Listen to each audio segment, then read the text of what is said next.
dem Höhepunkt der Krise, was uns allen bewusst war, war natürlich, dass es so nicht weitergehen konnte. Und es rumorte dann in der Belegschaft. Bis Steffen kam, von nun an ging es bergab. Aber vor Christi Geburt war das. Na, selbstverständlich. Das Haus wurde immer leerer und wir kriegten die Einnahmen nicht rein und mussten dann zusehen, uns irgendwie zu retten. Wir haben wirklich Angst um unsere Arbeit gehabt.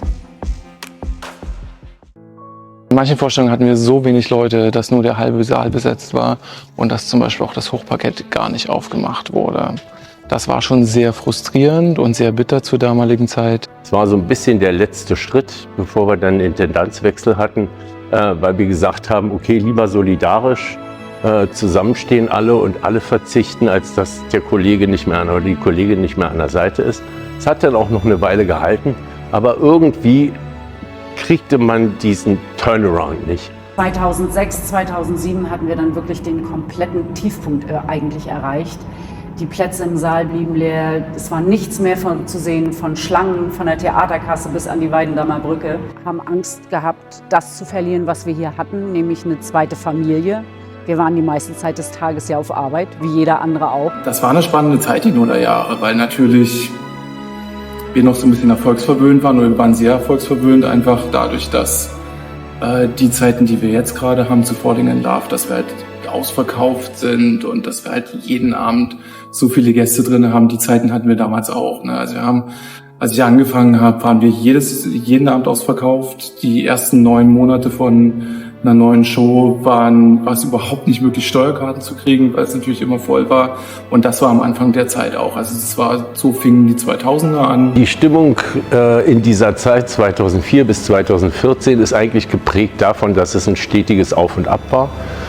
Wir hatten 3 Intendanten in dieser Zeit und hatten dann so ungefähr ab 2006 auch massive finanzielle Probleme. Man hat ja nicht nur seine Ballettkollegen, man hat ja auch die anderen Kollegen. Und wenn man dann halt weiß, okay, den trifft's, diejenige trifft's oder da sind Kollegen, da werden Abteilungen irgendwie verkleinert, das ist schon schwierig. Ja, viele schon 20 Jahre und länger am Haus. Die haben den Bau mitgemacht, die haben die ersten großen Shows mitgemacht, haben den Erfolg mitgemacht.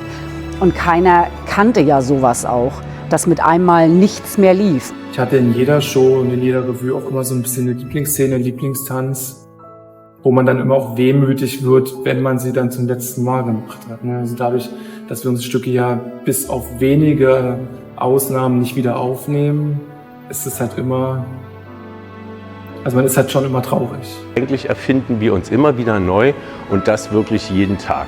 Das bedarf einer Menge Disziplin, das bedarf noch mehr Zusammengehörigkeitsgefühl und das haben wir über die Jahre entwickelt, sicherlich nicht erst seit ich hier bin. Ich glaube, es hängt vieles auch damit zusammen, dass das Haus so viele Identitäten im Laufe seiner jetzt 105-jährigen Geschichte annehmen musste und sicherlich auch eines der wenigen Häuser ist, was auch noch sein Stammhaus verloren hat und in ein neues Haus eingezogen ist. Also das schweißt zusammen. Ich kann mich erinnern, es war Herbst 2007, 18:30 Uhr, irgendein Wochentag, ich saß gerade in der Maske.